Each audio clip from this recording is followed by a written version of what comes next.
মাওলা আলী নাকি মদ পান করে মাগরিবের নামাজে কাফিরুন সূরা ভুল করেছিল। এই কথাটা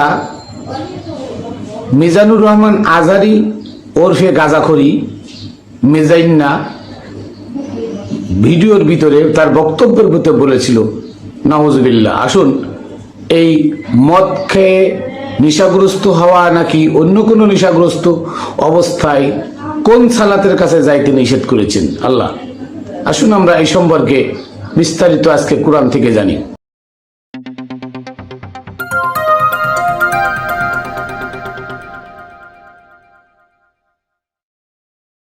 বিসমিল্লাহির রহমানির রহিম। আসসালাতু ওয়াসসালামু আলা সাইয়্যিদিল মুরসালিন ওয়া আলিহি আজমাইন। প্রিয় তরিকার বন্ধুরা, দেশে বাইরে যারা যেখানে আছেন, আশা করি সকলে সুস্থ আছেন, ভালো আছেন।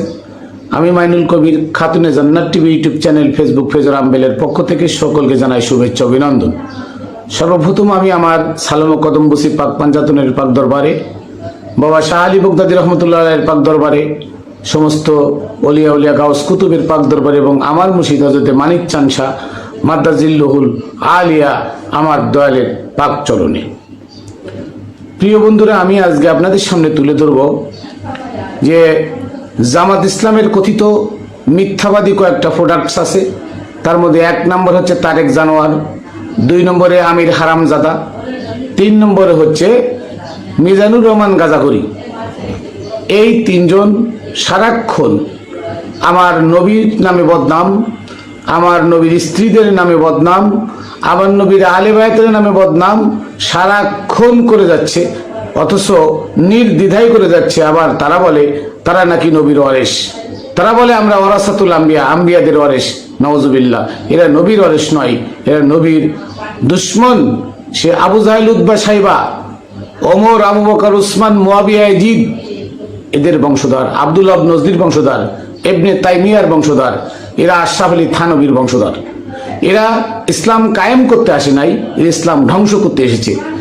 আপনারা জানেন যে মিজানুর রহমান আজহারী তার এক বক্তব্য বলেছিল যে মাওলা আলী তো বলে না, আলী রাদিয়াল্লাহু তাআলা আনহু বলে, নাউজুবিল্লাহ, আলী সে নাকি মদ খেয়ে মাতাল হয়ে মাগরিবের নামাজে সূরা ভুল করেছ, নাউজুবিল্লাহ। অথচ তখন তো নামাজই ছিল না।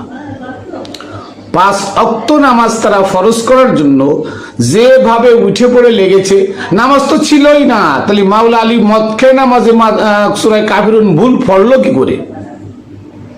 এই নামাজ তো ওমর বানাইলো, এই রোজা ওমর বানাইলো, এই হজ যাকাত এগুলো তো ওমরই বানাইছে। মাওলা আলীর সময় তো ছিলই না, তাহলে মাওলা আলী নামাজ ভুল করলো কি? অথচ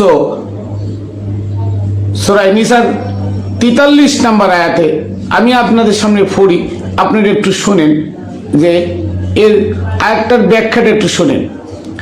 এখানে আল্লাহ তাআলা বলতেছেন, ইয়া আইয়ুহাল্লাযিনা আমানু, হে আমানুগণ, লা তাকরাবুস সালাতা ওয়া আনতুম সুকারা, যে তোমরা নেশাগ্রস্ত অবস্থায় সালাতের কাছে যেও না।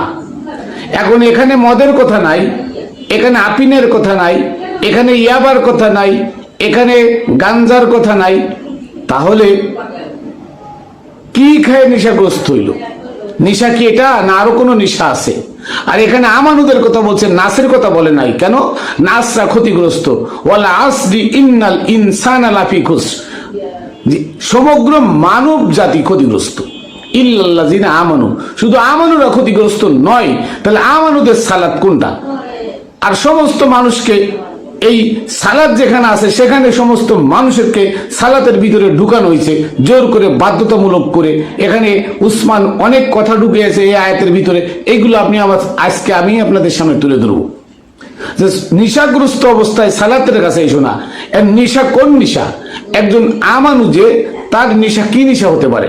তার একমাত্র আমানু যে তার ভিতরে নেশা থাকে সেটা হলো হয়তো গাড়ি বাড়ি, টাকা পয়সা, ধন সম্পদ, এমন কোন নেশা তার ভিতরে থাকতে পারে। যদি এমন কোন নেশা থাকে তাহলে এই সালাত হচ্ছে ধ্যান সাধনা।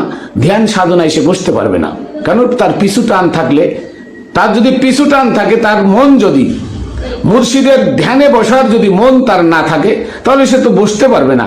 তাই বলছে ইয়া আইয়ুহাল্লাযিনা আমানু, হে আমানুগণ, লা তাকরাবুস সালাওয়া ওয়া আনতুম সুকারা, তোমরা নেশাগ্রস্ত অবস্থায় সালাতের কাছে এসো না। কোন নেশা? ধন সম্পদের নেশা, টাকা পয়সার নেশা, অর্থ সম্পদের নেশা, দুনিয়ার নেশা, বউ ছেলে মেয়ে আত্মীয় স্বজনের ভালোবাসার নেশা। এই নেশা যদি তোমার মনে থাকে তাহলে তুমি সালাতের কাছে এসো না। এই জন্য আল্লাহ বলছে আকিমুস সালাত, তুমি সালাত কায়েম করতে চাও তাহলে কি ওয়াতুজ যাকাত, যাকাত দাও, তার মানে দুনিয়ার মোহ ত্যাগ করো। তো সালাত কায়েম করতে হলে দুনিয়ার মোহ ত্যাগ করতে হবে।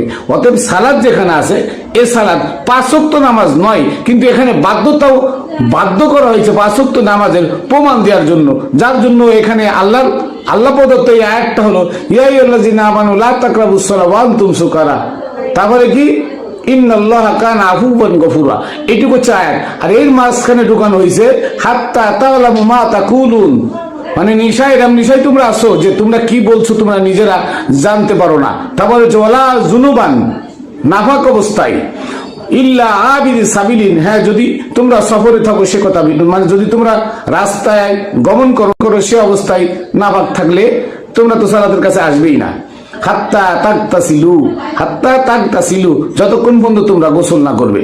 এরপরে আছে ওয়াইন কুনতুম মারজা, যদি তোমরা অসুস্থ থাকো, আও আলা সাফারিন, যদি সফরে থাকো, আও যা আহাদুম মিনকুম মিনাল গায়তি, অথবা তোমাদের মধ্যে কেউ যদি পায়খানা পেশাব থেকে আসে, আও লামাসতুমুন নিসা, অথবা যদি তোমাদের কেউ স্ত্রীদের সংস্পর্শে যায় বা স্ত্রীর সাথে মেলামেশা করে। তারপর হচ্ছে ফালাম তাজিদু মান, আর এরপরে সে কি করলো? পানি পাইলো না, স্ত্রীর সাথে মিলামিশা করে তারপরে পানি পাইলো না। ফাতায়াম্মামু সাইদান তয়্যিবান, তাহলে তুমি পবিত্র মাটি দ্বারা তয়াম্মুম করো। ফামসাহু বিউজুহিকুম, তুমি তোমার মুখমণ্ডল মাসে করো। ওয়াইদিয়াকুম, হাত দুটা মাসে করো। তো এখানে দেখেন আল্লাহর বর্ণিত কথাটা হচ্ছে ইয়া আইয়ুহাল্লাযিনা আমানু লা তাকরাবুস সালাতা ওয়া আনতুম সুকারা ইন্নাল্লাহা কানা আফুওয়ান গফুরা। এইটুকু হচ্ছে আল্লাহ প্রদত্ত আয়াত। উসমানে কি করছে? এই সালাতকে 5 ওয়াক্ত সালাতে রূপান্তরিত করার জন্য, ওমরের শরীয়তকে বাস্তবায়ন করার জন্য উসমানে এখানে হাত্তা তা'লামু মা তাকুলুন, মানে এটারে নিশাটারে এমন বানাইছে যে যতক্ষণ পর্যন্ত তুমি যা বলেছো এটা না জানা পর্যন্ত তুমি সালাতের কাছে এসো না। তারপর হচ্ছে ওয়ালা জুনুবান, হ্যাঁ নাফাক অবস্থা থাকলে সালাতের কাছে এসো না। ইল্লা আবিদি সাবিলিন, হ্যাঁ যদি তোমরা পথ অতিক্রম করতে থাকো সে অবস্থাটা ভিন্ন। হাত্তা তাগতাসিলু, যতক্ষণ পর্যন্ত তোমরা গোসল না করবে। এরপরে ওয়াইন কুনতুম মারজা, যদি তোমরা অসুস্থ থাকো তাহলে সালাতের কাছে আসতে দরকার নাই। আও আলা সাফারিন, অথবা যদি সফরে থাকো, আও যা আহাদুম মিনকুম মিনাল গায়তি, যদি তোমাদের মধ্যে কেউ পায়খানা পেশাবখানা থেকে আসে, আও লামাসতুমুন নিসা, অথবা যদি স্ত্রীদেরকে সংস্পর্শ করো, স্ত্রীদের সাথে মিলামেশা করো, ফালাম তাজিদু মান, এরপর তোমরা পানি পাইলে না, ফাতায়াম্মামু সাইদান তয়্যিবান, তবে পাক মাটি দ্বারা তোমরা তায়াম্মুম করো। ফামসাহু বিউজুহিকুম ওয়া আইদিয়াকুম, তারপরে তোমরা তোমাদের মুখমণ্ডল মাসে করো, দুইটা হাত মাসে করো। এই শব্দটুক এখানে উসমানের ঢুকাই দিছে ওই সালাতকে 5 ওয়াক্ত সালাতে রূপান্তরিত করার জন্য। উজু করো, তায়াম্মুম করো, হ্যাঁ স্ত্রীর সাথে মিলামিশা করছে না, মানে নাপাকটা লাগছে কোথায়? যে জায়গাটা ধোয়ার প্রয়োজন সেখানে না ধুয়ে হাত আর মুখ মাসে করলে সে পবিত্র হয়ে গেল। এই কথাগুলো এর ভিতরে ঢুকানো হয়েছে। কেন ঢুকানো হয়েছে? ওই সালাতকে বাস্তবায়ন করার জন্য, এই সালাতকে 5 ওয়াক্ত নামাজে রূপান্তরিত করার জন্য এখানে উসমান এই আয়াতগুলো ঢুকাইছে। আপনি দেখবেন কবিতা আমরা লিখি, গান আমরা লিখি, আমরা গান বা কবিতা লিখি 4 লাইন, হাইস্ট হলে 5 লাইন হয়, 4 লাইন বা 5 লাইন হয়। প্রত্যেকটা কবিতা কিন্তু একই মাপের হয়, একই সমান হয়। আল্লাহ কুরআনের বর্ণনায় প্রতিটা আয়াত একই রকম করেছে, কিন্তু এর আগের আয়াত দেখেন 4 লাইন, এর পরের আয়াত 5 লাইন, এই একটা 10 লাইন। তার মানে এখানে উসমান ওই যে ইয়া আইয়ুহাল্লাযিনা আমানু লা তাকরাবুস সালাতা ওয়া আনতুম সুকারা ইন্নাল্লাহা কানা আফুওয়ান গফুরা, এখানে লাইন হলো 3টা। এই 3 লাইনের পরে সে কি করছে? ঢোকাইছে আরো 7টা লাইন। কেন? এই নামাজকে বাস্তবায়ন করার জন্য। কারণ উসমানের অঙ্গীকার ছিল ওমরের সাথে যে আমরা যে শরীয়ত বাস্তবায়ন করে গেছি, এই শরীয়তকে বহাল রাখতে যে পারবে সেই হবে খলিফা। মাওলা আলী বলল আমি এটা কখনো মানি না, আমি কোরআন দিয়ে শরিয়ত চালাবো, আমার কোরআন দিয়ে শরিয়ত চলবে। আর ওমর বলল তা হবে না, উসমান বলল আমি রাজি আছি। তখন উসমানকে ভোট দিয়ে সবাই উসমানকে খলিফা বানাইলো। আর উসমান ওই কথাকে বজায় রাখার জন্য কোরআনের অনেক আয়াত, যেমন সূরা নিসার 87 নম্বর আয়াত, 85 86 নম্বর আয়াত, সূরা নিসার 196 নম্বর আয়াত, এই আয়াতগুলোর ভিতরে কি করছে উসমান তার মন গড়া কিছু কথা ঢুকাই দিছে। ও আয়াতের প্রথম রাখছে আর শেষের টুক রাখছে, মাঝখানে ঢুকাই দিছে। মাঝখানে দেখেন এর ভিতরে কোনো ছন্দের মিল নাই। ইয়া আইয়ুহাল্লাযিনা আমানু লা তাকরাবুস সালাহ ওয়া আনতুম সুকারা, এই যে একটা ছন্দ। তারপর ইন্নাল্লাহা কানা আফুওয়ান গফুরা, দেখেন ছন্দের কত সুন্দর মিল। অথচ এর মাঝখানে যা লেখছে এই মাঝখানে কিন্তু ছন্দের মিল নাই। ফামসাহু বিউজুহিকুম ওয়া আইদিয়াকুম, ছন্দের মিল নাই। তারপরে কি লেখছে আও আলা সাফারিন আও যা আহাদুম মিনকুম মিনাল গায়তি আও লামাসতুম মিনান নিসাই ফালাম তাজিদু মান ফাতায়াম্মামু সাইয়িদান তাইয়িবান, মানে এখানে গদ ঢুকাই দেওয়া হয়েছে এই আয়াতের ভিতরে। বাস্তব এই আয়াতের এখানে তিনটা আয়াত, আয়াতটা হলো 3 লাইন। ইয়া আইয়ুহাল্লাযিনা আমানু লা তাকরাবুস সালাহ ওয়া আনতুম সুকারা ইন্নাল্লাহা কানা আফুওয়ান গফুরা, এইটুকু হচ্ছে আয়াত। অথচ এর ভিতরে বাকিটা ঢুকানো হয়েছে। তো এই আয়াতের ব্যাখ্যায় কি করছে, আলীর নামে তহমত লাগাইছে। কেডা? মিজানুর রহমান গাজাখুরি, মিজান্না আলীর নামে তহমত লাগাইছে। আলীকে, আরে আলী সেই আলী যে আলী সর্বপ্রথম কালেমার লা ইলাহা ইল্লাল্লাহ, এরপরে মুহাম্মদ রাসূলুল্লাহ যে সর্বপ্রথম সাক্ষ্য দিয়েছে সেই হচ্ছে মাওলা আলী। ছেলেদের মধ্যে মেয়েদের মধ্যে সর্বপ্রথম যদি নবীর এই কলমার সাক্ষী কেউ দিয়ে থাকে সে হচ্ছে খাদিজাতুল কুবরা রাদিয়াল্লাহু তাআলা আনহু আলাইহিস সালাম, বা রাদিয়াল্লাহু তাআলা যেটা বলেন খাদিজাতুল কুবরা আলাইহিস সালাম বললে সেটা ভালো হয়, কারণ নবীর সংস্পর্শে উনি পরশ পাথর হয়ে গেছিলেন, তাই উনি আলাইহিস সালাম হয়, খাদিজাতুল কুবরা আলাইহিস সালাম। আর দ্বিতীয় কেরা? আলী। আলী তো সত্য নিয়ে এসেছে। সূরা জুমারের 33 নম্বর আয়াত আছে, আল্লাযী জাউকা বিসিদকি ওয়া সাদ্দাকা বি উলাইকা হুমুল মুত্তাকুন, যারা সত্য নিয়ে এসে এবং সত্যকে সত্য বলে স্বীকার করে প্রচার করেছে তারা মুত্তাকি, তারা হচ্ছে মা ফাতেমা খাতুনে জান্নাত। হাসান মাওলা হুসাইন মাওলা আলী। এই আলী কেউ? এই আলী সেই আলী যে আলী বদরের যুদ্ধে একাই বদরের যুদ্ধে একাই কাফেরদের 35 জন নাম করা কাফেরকে হত্যা করেছিল। এই আলী সেই আলী, এই আলী সেই আলী যে খাইবারের দুর্গার দরজা 8 টন ওজন, 8000 কেজি ওজন ঢাল হিসেবে হাতে তুলেছিল যেদিন সে আসাদুল্লাহিল গালিব বলে খেতাব পায়। এ আলী সেই আলী, এ আলী সেই আলী যে আলী যার মক্কায় জন্ম, যে আলীর মক্কায় কাবা ঘরের মধ্যে জন্ম। এ আলী সেই আলী যে নবীর হিজরতের দিন জীবনের ত্বক কানা করে নবীর বিছানায় ঘুমাইছিল চাদর মুড়ি দিয়ে। এই আলী সেই আলী, এই আলী সেই আলী যে আলী জীবনে কখনো মদ খাইছে এমন একটা দলিল নাই। এই আলী সেই আলী যে জীবনে কখনো জিনা করে নাই। এই আলী সেই আলী জীবনের যে কোনো মিথ্যা কথা বলে নাই। এই আলী সেই আলী যে মাওলা আলী, আল্লাহ এবং রসুল তারপরে যদি কেউ মোমেনদের অভিভাবক হয় সে হচ্ছে মাওলা আলী। আন্না আলিয়ান মাওলাউল মুমিনিন, আলী হচ্ছে সমস্ত মোমেনদের অভিভাবক, মোমেনদের মাওলা। এই আলী সেই আলী, এই আলী সেই আলী যে আলী মা ফাতেমার স্বামী। এই আলী সেই আলী যে আলী হাসান হুসাইনের বাবা। এই আলী সেই আলী যে আলী লিতুখরিজান নাসা মিনাজ যুলুমাতি ইলান নূর। এই আলী সেই আলী যে আলী সমগ্র মানব জাতিকে অন্ধকার থেকে আলোর দিকে টেনে আনার জন্য আল্লাহ যাকে মাওলা বানাই দিলেন। এই আলী সেই আলী। আলী সম্পর্কে তোমরা কি জানো? কি জানো আলী সম্পর্কে? আলী সম্পর্কে এত বড় কথা, আলী মদ খেয়ে মাতাল হয়ে মাগরিবের নামাজ ভুল করেছে, সূরা কাফিরুন, নাউজুবিল্লাহ। অথচ নামাজ তো ছিলই না। নামাজ বানাইলো ওমর, মসজিদ বানাইলো ওমর, আজান বানাইলো ওমর। এই রোজা চাঁদ দেখে রোজা থাকা ওমর বানাইলো, কারণ চন্দ্রমাস নবীর আমলে ছিল না। চন্দ্রমাসের আবিষ্কার করলো ওমর, তা সেই চাঁদ দেখে রোজা থাকা ফরজ বানাইলো কে? ওমরে বানাইছে। আল্লাহর সাথে সম্পর্ক কি ওমরের না আমার নবীর? তাহলে সেই মিজানুর রহমান আজারি এই মাওলা আলীর নামে তহমত লাগায় আলী নাকি মদ খেয়ে মাতাল হয়ে কি করেছে? সূরা কাফিরুন ভুল পড়েছে। অথচ এই সূরা নিসা 43 নম্বর আয়াত দ্বারা বোঝা যায় আল্লাহ বলছে নিশাগ্রস্ত অবস্থায় তোমরা সালাতের কাছে এসো না। তা কাদের বলছে? আমানুদেরকে। সাধারণ লোক না, এখন সাধারণ লোকে নামাজ পড়ে। আমানুরা, আমানু কখনো নামাজ পড়তে মসজিদে যায় না, কারণ আমানুদের মসজিদ হলো জিন্দা মসজিদ, আমানুদের কোরআন হলো জিন্দা কোরআন, আমানুদের কাবা হলো জিন্দা কাবা। আমানুরা সেখানে যায়। আমানুরা মাটির তৈরি, ইট বালু পাথর দিয়ে তৈরি, সুদের টাকায় ঘুষের টাকায় বানানো মসজিদে কখনো আমানুরা যায় না। তাহলে ইয়া আল্লাহ বলতেছে আমানুদেরকে, সাধারণ নাচদেরকে বলে নাই। তাহলে ইয়া নাচ যদি বলতো তাহলে হতো। এখানে বলছি ইয়াইউল্লাযিনা আমানু, হে আমানুগান লা তাকরাবুস সালাহ ওয়া আনতুম সুকারা, হে আমানুগান তোমরা নেশাগ্রস্ত অবস্থায় নামাজের কাছে, সালাতের কাছে এসো না। নামাজ না, সালাতের কাছে এসো না, মানে ধ্যান সাধনায় তোমরা নেশাগ্রস্ত অবস্থায় এসো না। এনে ধ্যান সাধনা নেশাগ্রস্ত অবস্থায় করবে না আমানুরা। কোন নেশা?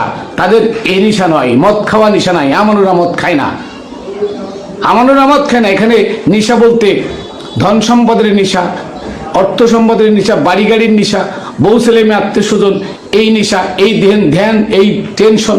এখানে নেশা বলতে টেনশন, চিন্তা। চিন্তিত অবস্থায় তোমরা ধ্যান সাধনে বসো না। এক কথা, চিন্তিত অবস্থায় তোমরা ধ্যান সাধনে বসো না। ইন্নাল্লাহা কানা আফুওয়ান গফুরা, নিশ্চয় আল্লাহ ক্ষমাশীল করুণাময়। আল্লাহ কি ক্ষমাশীল করুণাময়? তোমরা চিন্তিত হয়েও না। তোমরা মানে ধ্যান সাধনায় বসার আগে তোমরা নিশায় থেকো না। কোন নিশা? টাকা পয়সার নিশাতে, কোথায় টাকা পাবো, কি করব, এই ধরনের নিশায় তোমরা থেকো না। আল্লাহ এই কথা বলেছেন এখানে। অথচ এখানে টাইনে আনা হয়েছে, অনেকগুলো কথা ঢুকাই দেওয়া হয়েছে। কেন? সালাদকে বাস্তবায়ন করার জন্য, সালাদকে বাস্তবায়ন করার জন্য। তায়াম্মুমের কথা ঢুকাই দেওয়া হয়েছে এখানে। তায়াম্মুম কেন আসলো? নিশাগ্রস্ত অবস্থায় সালাতের কাছে যাইতে নিষেধ করেছে, এখানে তায়াম্মুম কেন আসলো? এখানে স্ত্রীর সহবাস কেন আসলো? এখানে অসুস্থতার অবস্থা কেন আসলো? তার মানে এগুলো সব বানায় ভিতরে ঢুকানো হয়েছে ওমরের শরীয়তকে বাস্তবায়ন করার জন্য। যেখানে দেখবেন সালাত, যেখানে দেখবেন হজ, সেখানে দেখবেন বিশাল বড় আয়াত। আপনারা দেখবেন সব আয়াত চারটা 4 লাইন 3 লাইন করে আয়াত, অথচ এক জায়গায় যায় 13-14 লাইন আয়াত। তাহলে বুঝবেন যে হ্যাঁ, এখানে কিছু উসমানের ঢুকানো আছে মন গলা। উসমান 260টা আয়াতের ভিতরে এভাবে ঢুকায় 260টা আয়াতকে বিকৃত করেছে। 260টা আয়াতকে বিকৃত করেছে। উসমানের আয়াত আল্লাহর কথার সাথে মিলাই দিছে ওমরের শরীয়ত বাস্তবায়ন করার জন্য। সূরা তাওবার 5 নম্বর আয়াত দেখেন, 4 নম্বর আয়াতে কাফেরদেরকে সাথে অঙ্গীকার করলে সেটা বাস্তবায়ন করার জন্য আল্লাহ হুকুম দিয়েছেন, খবরদার তোমরা ভঙ্গ করবে না, মেয়াদ পূর্ণ করবে। 5-6 নম্বর আয়াতে আল্লাহ বলছে, কাফেররা যদি তোমাদের কাছে সাহায্য চাই, তোমাদের কাছে আশ্রয় চাই, তোমরা তাদেরকে আশ্রয় দিবে। কেন? ওরা বোঝে না তাই। ওদেরকে আশ্রয় দিবে এবং ওদের নিরাপদ স্থানে পৌঁছায় দিবে। আল্লাহ কত সুন্দর কথা বললো। অথচ 5 নম্বর আয়াতে আল্লাহকে হত্যাকারী বানাইছে। আল্লাহ হত্যাকারীর হুকুমদাতা। কি বানাইছে? হারাম মাস ছাড়া সব কাফেরদেরকে তোমরা হত্যা করো। নাউজুবিল্লাহ। এই আয়াতটা কে ঢুকাইছে? উসমানে ঢুকাইছে। এটা উসমান বানায় ঢুকাইছে। সূরা মুহাম্মাদের 4 নম্বর আয়াতে ঠিক একই কথা ঢুকাইছে, কাফেরদেরকে হত্যা করো। আরে কাফেররা কি মানুষ না? কাফের কি আদম সন্তান না? আল্লাহ কি মানুষ বানাইছে হত্যা করার জন্য? তাহলে এই সমস্ত কথাগুলো কেন ঢুকানো হয়েছে? কারণ আমার নবী যুদ্ধ বিগ্রহকে বন্ধ করে গেছে, ওমর সেটাকে চালু করছে। আমার নবী রক্তক্ষয় সংঘর্ষ আজ করতে নিষেধ করেছে, ওমর সেটাকে চালু করেছে। আর উসমান ওমরের এই শরীয়তকে বাস্তবায়ন করার জন্য এই কথাগুলো নিজের ইচ্ছায় ঢুকাইছে। ঢুকাই দিয়ে আসল কোরআনটাকে হত্যা করে, ফুড়াই দিয়ে, নিঃশেষ করে দিয়ে, এই কথাগুলো দিয়ে সারা দুনিয়া আজকে ছড়াই দিছে। আজকে সারা দুনিয়া উসমানের কোরআন চলে, উসমানের লেখা কোরআন চলে। উসমানের 260টা লেখা 60টা আয়াত আজকে আল্লাহর নামে চলে। নাউজুবিল্লাহ। অথচ কোন আলেমরা চিন্তা করে না, এটা মাথার মধ্যে আনে না যে একজন কবি সে কবিতা লিখবে, বড় একটা কবিতা লিখবে একটা বিষয়ের উপরে, সব 3 লাইন 3 লাইন বা 4 লাইন 4 লাইন করে, মাঝখানে এক জায়গায় 13 লাইন কেন হবে? তাহলে ছন্দপতন হয়, এখানে ছন্দপতন হয়, কথার মধ্যে ভেজাল ঢুকে 13 লাইন কেন হবে? ঠিক কোরআনটা এমন, দেখবেন সব ছোট ছোট আয়াত, এক জায়গায় যে বিশাল বড় আয়াত। তার মানে ওখানে উসমানের মন গড়া কথাগুলো সব ওখানে ঢুকাইছে। শুধু কোরআনের আয়াতটা অপর শুরুতে একটু রাখছে, আর দেখবেন শেষে একটু রাখছে, মাঝখানে যেগুলো আছে সব তার ঢুকানো মন গড়া। এইটাই হচ্ছে ইসলাম, এটাই হচ্ছে বর্তমান শরিয়াত, এটাই হচ্ছে বর্তমান ইসলাম। আলীর নামে তহমত লাগায়, আলী নাকি নামাজ পড়তে গেছিল। নামাজ তো ছিল না, নামাজ ওমর বানাইলো। তাহলে এই নামাজ আলী কবে পড়তে গেল? এই মিথ্যা কথা কেন বলে? তারা এই মিথ্যা কথা বলে 5 ওয়াক্ত নামাজকে বাস্তবায়নের জন্য তারা আজকে উঠে পড়ে লেগেছে। ওমরের শরিয়াত বাস্তবায়নের জন্য আজকে তারা উঠে পড়ে লেগেছে। অথচ ওমরের এই শরিয়াত সম্পূর্ণ মানব রচিত শরিয়াত, এটা আল্লাহ প্রদত্ত শরিয়াত নয়। আল্লাহ প্রদত্ত শরিয়াত হলো কোরআন। ধরেন কোরআনকে আপনি রিসার্চ করেন তো আপনি পেয়ে যাবেন কোন আয়াতগুলো বানানো, কোন আয়াতগুলো সঠিক, এটা পেয়ে যাবেন, অটোমেটিক আপনি পেয়ে যাবেন। কিন্তু আপনি যদি কোরআনকে না ধরেন, যে সময় এজমা কিয়াস ফিকহ উসুল নিয়ে ইমাম মাযহাবের পিছনে আপনি সময় নষ্ট করতেছেন, আপনারা এই কোরআনের মধ্যে ঢোকেন, কোরআনকে রিসার্চ করেন, কোরআন পড়েন, কোরআন বোঝেন। কোরআন তো সম্পূর্ণ মানুষের জীবন বিধান। এই কোরআনটা, এটা হলো কাগজ কালির লেখা কোরআন। এই কোরআনের মধ্যে যা আছে এটা একটা গাইডলাইন। এই গাইডলাইনটা আপনি যদি ঠিক মতো মেনে চলেন তাহলে আপনি পথভ্রষ্ট হবেন না, আর এটা মেনে না চললে পথভ্রষ্ট হবেন 100%, তাদের কোনো সন্দেহ নাই। কারণ বর্তমান সমাজ আজকে কোরআন মানে না, কিছু হলে আবি হুরায়রা রাদিয়াল্লাহু তাআলা আনহু ক্বালা রাসূলুল্লাহ সাল্লাল্লাহু আলাইহি ওয়াসাল্লাম কয়ে ছেড়ে দিতেছে, কিন্তু কোরআনের ধারে যায় না। এই হাদিস তো বানানো, আবু হুরায়রার বানানো, লক্ষ লক্ষ হাদিস আবু হুরায়রা মন গড়া বানিয়েছে। বোঝেন না, নবীর জীবদ্দশায় যে ব্যক্তি মিথ্যা কথা বলে, নবীর নামে হাদিস বানায় বলে, নবীর জীবদ্দশায় মিথ্যা হাদিস বানায় যে খ্রিস্টানদের সাথে বলে, সে আবু হুরায়রা হাদিস আজকে সহি হয়ে গেছে, সে বানানো হাদিস সহি হয়ে গেছে। তাহলে এরা কি করছে?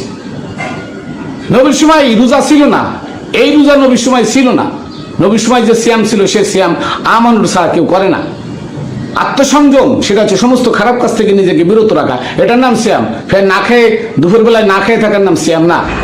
এই রোজা চালু করছে ওমরে, নবীর রহমতের 4 বছর পরে চন্দ্রমাস বানায় ওমরে, চন্দ্রমাস বানায় এই রোজা, চাঁদ দেখে রোজা থাকা ফরজ ওমরে বানাইছে। এটা ইসলামের শরিয়াতে ছিল না, কখনো ছিল না।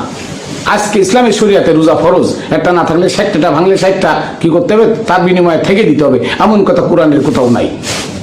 অথচ আজকে কোরআনের সূরা বাকারার 187 নম্বর আয়াতে ঢোকাইছে সাধারণ মানুষের প্রতি রোজা সিয়াম, অথচ সিয়াম কার প্রতি? কুতিবা আলাইকুমুস সিয়াম কামা কুতিবা আলাল্লাযিনা মিন ক্বাবলিকুম। এটা হচ্ছে আমানুদের পরে, আমানু ইয়া আইয়ুহাল্লাযিনা আমানু, হে আমানুগণ তোমাদের পরে সিয়ামকে কিতাবস্থ করা হয়েছে, আমানুদের পরে সিয়াম। অথচ আমানু বলতে আজকে সারা দুনিয়ার সাধারণ মানুষের পরে চাপাই দেওয়া হয়েছে না খায় থাকা রোজা। এটা সম্পূর্ণ ওসমান এবং ওমরের বানোয়াট। ওমর বানাইছে, উসমান চালু রেখে গেছে।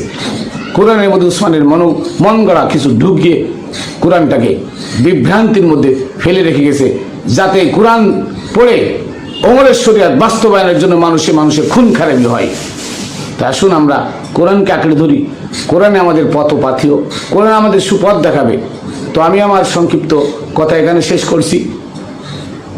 আমি আমার সালাম কদম বসির পাক পাঞ্জাতনের পাক দরবারে, বাবা শাহ আলী গুপ্তাদি রহমতুল্লাহের পাক দরবারে, সমস্ত অলিয়া উলিয়া গাউস কুতুব আবদালের পাক দরবারে, পাক চরণে এবং আমার মুর্শিদ মানিক চাঁদ শাহ মাদ্দাজিল্লুল আলিয়া তার পাক কদমে রেখে এখানে শেষ করছি। সকলকে শুভেচ্ছা অভিনন্দন। ভালো থাকবেন, সুস্থ থাকবেন, কোরআনকে রিসার্চ করবেন। আমি আবারও কোনো ভিডিওতে আপনাদের সামনে আসবো। আজকের মতো এখানে শেষ করছি। আল্লাহ হাফেজ।